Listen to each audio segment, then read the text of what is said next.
Play Brady tears up Titans defense with 3 TDs. 102 Tom Brady proves his dominance over the Titans defense as he connects with James White, Chris Hogan and Rob Gronkowski for 2 counts. 1:02:8:59 AM ETFOXBOROUGH. Mass. The New England Patriots machine rolls on. Despite all the distractions, it was business as usual for the Patriots as they earned a return to the AFC Championship game for the 7th consecutive season by beating the Tennessee Titans 35-14 on Saturday night at frigid Gillette Stadium. The result came after a week in which an ESPN The Magazine report detailed friction between coach Bill Belichick, quarterback Tom Brady and owner Robert Kraft, and had each of the big three answering questions about it.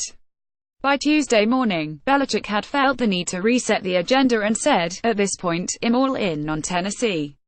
I'll answer any questions about the Titans, but that's it." Belichick was all in, and his team, after a slower than desired start, was all over the Titans on Saturday. The fire and passion with which Tom Brady played Saturday night was evident in how pumped he was by Brandon Bolden's third-quarter TD runs. Stan Grossfeld, The Boston Globe. Getty Images. Distractions. Watch distractions this time of year. There's no such thing to me as distractions, said safety Devin McCourty, one of the team's captains. Unless you have some issue going on with your family or something like that, there is nothing else that can distract you. I don't care what comes out, Watts said. Our goal from the beginning of the season was to be able to play in the playoffs and try to go out there and win games in the playoffs.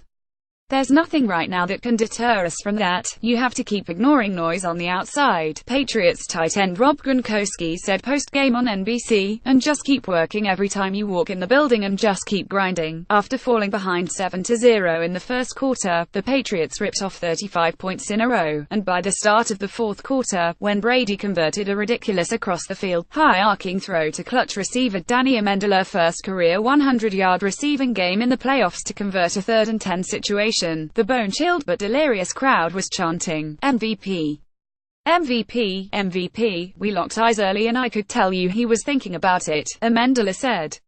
I kept running, knew I had a couple yards, and he looked back again and let it go. It ended up working out. From the wild card round through Super Bowl 52 in Minneapolis, ESPN.com has the playoffs covered. Schedule, coverage, more. It was a vintage Brady performance, as the 40-year-old decisively answered the question as to whether his December performance, which wasn't up to his usual high standards, was perhaps a sign of him finally starting to show his age. Brady finished 35 of 53 for 337 yards, with 3 touchdowns and no interceptions. It marks his 10th career postseason game with 3 touchdown passes, which broke a tie with his boyhood idol, Joe Montana, for the most in NFL history. Brady also extended his own playoff record for 300-yard passing games, with his 13th. Upping the tempo in the second quarter ultimately was the change that turned the game around, as Brady and the Patriots pounced on the Titans with a fast-paced attack. The fire and passion with which the quarterback played was particularly evident late in the third quarter after a 2-yard two-count run by Brandon Bolden, after which Brady raised his arms in the air and then delivered an emphatic fist pump. Meanwhile, on defense, strong play on early downs against the run set up more long-yardage situations on third down for the Titans, and the pass rush looked as disruptive as it had all season. The team's 8 sacks established a Patriots postseason record. In advancing to their 7th straight AFC Championship game, the Patriots extended their own record, which they had set last season when they passed the Oakland Raiders, who advanced to 5 straight from 1973 to 77. They will host the winner of Sunday's game between the visiting Jacksonville Jaguars and Pittsburgh Steelers next Sunday 3:05 p.m.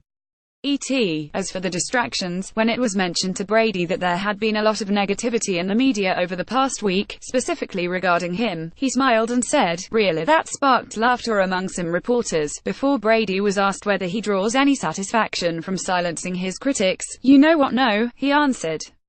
"I've been around long enough, 18 years. There's been so many nice things said about me. That just goes with the territory. I just try to be consistent, show up and do the best I can do every week for the team, and regardless of whether I'm the worst quarterback in the league or the best quarterback in the league or somewhere in between, it's just my job is to do the best I can do for us every week. It was a good team win today. We're going to need another one next week. Whoever we play is going to be a great team. I'm looking forward to playing in the championship game."